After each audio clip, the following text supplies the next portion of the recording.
भूतिया तालाब। ये कहानी है जमालपुर गांव की। उस गांव में मंगल राम अपनी बीवी गुंजा के साथ रहता था। वे दोनों अपनी रेहड़ी पर सब्जी बेचा करते थे।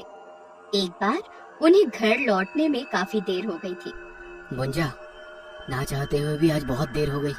देखो तो, रात होने को आई है। कहीं कहीं उस तालाब के पास हमें कोई मिल तो नहीं जाएगा? अरे, इतने सालों से तो हम उधर से गुजरते हैं, कई बार तो रात भी हो गई है, कभी कुछ हुआ तो नहीं। असल में मंगल के डर का कारण ये था कि गांव वाले कहते थे शाम होते ही तालाब से डरावनी आवाजें आती हैं। जो कोई भी उस तालाब के पास से गुजरता है वो उसका नाम लेकर पुकारती है और कहती है, कहाँ जा रहे हो, मुझे बाहर निकाल दो ना, भगवान के लिए मुझे बाहर निकाल दो, मैं यहाँ फंसा हूँ, अगर मेरी मदद नहीं करोगे तो मैं मर जाऊंगा। सबसे आश्चर्य की बात ये थी कि ये आवाज कभी औरत की होती तो कभी किसी आदमी की, कभी कभी तो किसी बच्ची की आवाज भी तालाब से आती। लोग कहते थे कि जो भी उनकी आवाज सुनकर वहां रुका और उनकी मदद करने की कोशिश की, वो वहां से कभी वापस नहीं लौटा। मंगल, ओ मंगल, मुझे बाहर निकालो ना। अरे गुंजा, तू खड़ी क्यों है, निकालो ना मुझे। माँ, ओ माँ, निकाल दो ना मुझे। पानी पानी बहुत ठंडा है माँ, निकाल दो ना मुझे।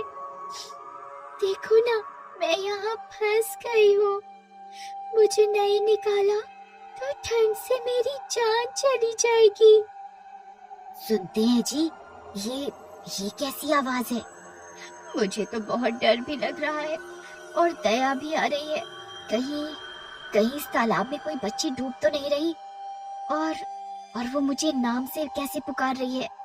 माँ, ओ माँ, मैं बहुत छोटी हूँ, मुझे तैरना नहीं आता, अपना हाथ दो ना माँ, मुझे निकाल दो ना, ज्यादा मत सोचो, मुझे निकाल दो।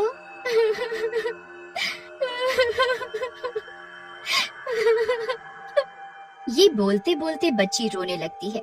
गुंजा का कलेजा उस आवाज को सुनकर पिघल जाता है। अजी, आप कुछ करते क्यों नहीं, छोटी सी बच्ची डूब रही है। कोई बात नहीं, आप कुछ मत करिए, मैं बचाऊंगी उसे, मैं बचाऊंगी। ये कहकर गुंजा तालाब में छलांग लगाने ही वाली थी कि मंगल उसे पकड़ लेता है। अरे तू पागल हो गई क्या? इस तरह मौत के बुलाने पर कोई जाता है क्या? भूल गई गांव वाले क्या कहते हैं इस तालाब के बारे में? मुझे कुछ याद नहीं, मुझे तो बस उस बच्ची की फिक्र हो रही है। गुंजा गिड़गिड़ाती रही, उस बच्ची को बचाने की बात कहती रही, लेकिन मंगल ने उसकी एक नहीं सुनी। इस बीच तालाब से आने वाली आवाज और भी भयंकर होती जा रही थी। बच्ची की रोने की आवाज भी बढ़ रही थी, लेकिन उन दोनों ने उन आवाजों को अनसुना कर दिया और अपने घर लौट आए। ये हमने ठीक नहीं किया जी, अगर सच में वहाँ कोई बच्ची डूब रही थी तो उसकी मौत के जिम्मेदार हम दोनों हैं। कितने निर्दयी हैं हम लोग, इसलिए तो शायद भगवान ने मेरी गोद अब तक सुनी रखी है। उन दोनों की शादी को 15 साल हो गए थे, लेकिन बच्ची की किलकारी अब तक उनके आंगन में नहीं गूंजी थी। उन्होंने ना जाने कितनी जगह मन्नतें मांगी, चादर चढ़ाया, ताबीज बांधा, व्रत उपवास सब किए, लेकिन गुंजा की कोख सुनी ही रही और पीठ पीछे ही सही लोग गुंजा को बांझ बुलाने लगे।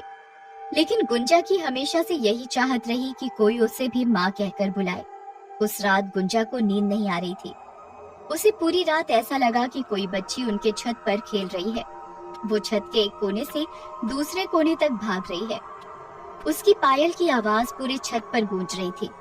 अचानक पायल की आवाज आनी बंद हो गई और बच्ची के रोने की आवाज आने लगी। अजी, आप सुन रहे हैं ये? हमारी छत पर कौन कौन रो रहा है?